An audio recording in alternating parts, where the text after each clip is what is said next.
Salam, hər vaxtınız xeyir olsun, dəyərli şagirdlər.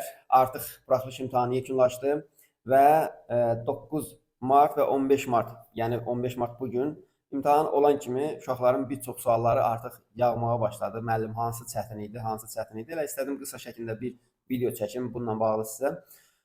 Və ilk öncə bir başqa ayrıca bir video çəkməyə vaxt olmur. Ona görə elə bu videonun əvvəlində deyim. Bizim sürət qruplarımız artıq sabah yox, birisi gündən, yəni 17-18 martdan etibarən başlayacaq. Həqiqətən də gördüyünüz, bildiyiniz, eşitdiyiniz sürət qruplarının hamısını unudun. Burada dərslər tam fərqli olur, tam şagirdlərin nəticəsinə hesablanmış olur. Məsələn, elə burada da bir çox şagirdlər, məsələn, bir neçəsi keçən il sürət qrupumuzdandır, qalanları dərsdəndir. Amma bu çoxdur, bu siyahını Instagram səhifəmizə də keçib görə bilərsiniz.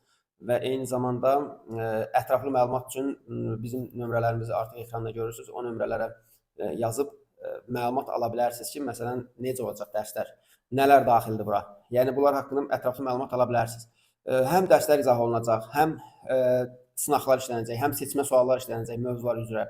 Bundan başqa daha çox imtahana düşən, məsələn, görürsünüz, dünən adi canlıda bir dənə, 2 dənə sualımız bugün demək olar ki, eynisindən təxminən düşüb imtahana.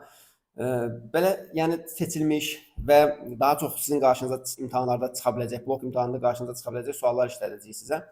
Və belə qoşula bilərsiniz, faydalana bilərsiniz. Həm də ki, belə bir şey də deyim ki, sürət qruplarına qoşulanda artıq hansısa bir fərdi hazırlığa getməyə ehtiyac yoxdur. Çünki buradakı materiallar kifayət qədərdir. Siz o materialları çatdırsanız böyük işdir.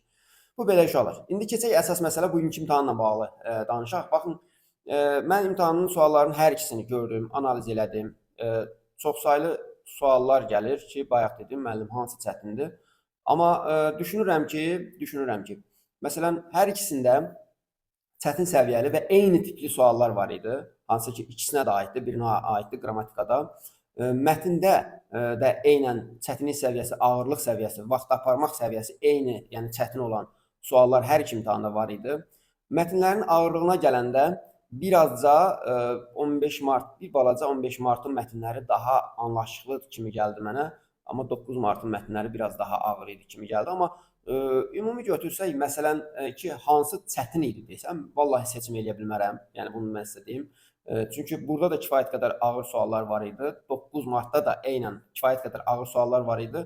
Asan suallar da var idi. Məsələn, burada frazeoloji birləşmə ilə bağlı sual, yəni bugün düşən, 15 martda düşən sual rahat idi. Eynən digər bir neçə sual da, məsələn, rahat idi, təhlillə bağlı sual var idi. Amma çətin suallar da var idi ki, yəni onların da öhdəsindən gəlmək üçün bir xeyli vaxt tələb olunur. Ümumi götürsək, hər iki imtahanın nəticəsini götürsək, uşaqlar, buraxılış imtahanları bu il bir çox şagirdlərin düşündüyü kimi olmadı.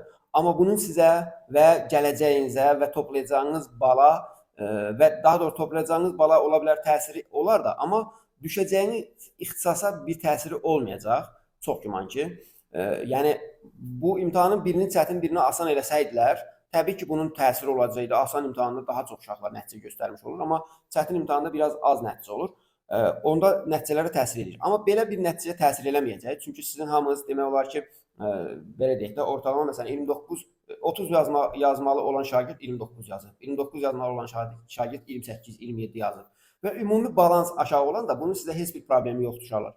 Əksinə suallar çox asan olsaydı, ballar çox qalxacaqdı. Baxın, ballar qalxanda da narahat oluruq, ballar düşəndə də narahat oluruq da, tutaq ki.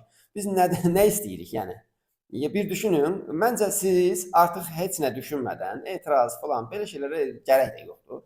Siz oturun, kitablarınızı tökün qabağınıza, artıq məsuliyyətlə blok imtahanına hazırlaşın. Çünki qarşıda sizə 400 bal, məsələn 300 bal buraxılış verirsə, 400 balı blok verir, bilirsiniz. Yəni daha məsuliyyətli, daha çox bal toplamalı imtahan qarşıdadır. Siz işinizi gücünüzü atıb da düşsəz imtahan sualları çətin idi, asan idi müzakirəsinə, təbii ki, vaxt itirəsiniz. Getdikcə artıq vaxtınız da gedəcək, zamanınız da itəcək və bir vaxt ayırarsınız ki, biz imtahana hazırlaşmamışıq. 2 ay vaxt qalıb, 2 ay. Artıq heç vaxt itirmədən başlamaq lazımdır uşaqlar. Ədəbiyyat böyükdür, proqram çoxdur, bütün əsərləri oxumaq lazımdır, bütün əsərləri anlamaq lazımdır artıq buraxılışdan sonra. Və eyni zamanda Azərbaycan dili nə qədər oxusaz da blokla təbii ki, buraxılış eyni deyil, səviyyə fərqi var, səviyyə sözünü göstərməlidir. Ona görə də eynən digər qrupun uşaqları da hamınızda yəni çalışmalısınız ki, özünüzün layiq olduğunuz balı toplayasınız. Burada itirdiklərinizi orada qazanmalısınız da, belə deyim də, qısası sizə. Bunun üçün çalışın. Hər birinizə uğurlar arzulayıram. İmtahanın heç biri bir-birindən çox da fərqlənmir. Ona görə də narahat olmağa, təlaş keçirməyə ola bilər bir nəfər hansısa bir şagird deyər ki, mənə 9-u asan gəldi. Biri də deyə bilər ki, mənə 15-i asan gəldi. Amma bu ümumi bir müəllim gözündən, yəni biz imtahanlarda az deyil, 15 ildən çoxdur artıq imtahanlar görürük və müəllim gözündən baxanda görürəm ki, heç bir fərqi yoxdur. Ona görə də artıq başqa şeylər düşünməyə dəyməz. Oturub çalışmaq lazımdır uşaqlar. Uğur olsun hamınıza. İnşallah əsas blok nəticələrinizi yüksəltməyə çalışın.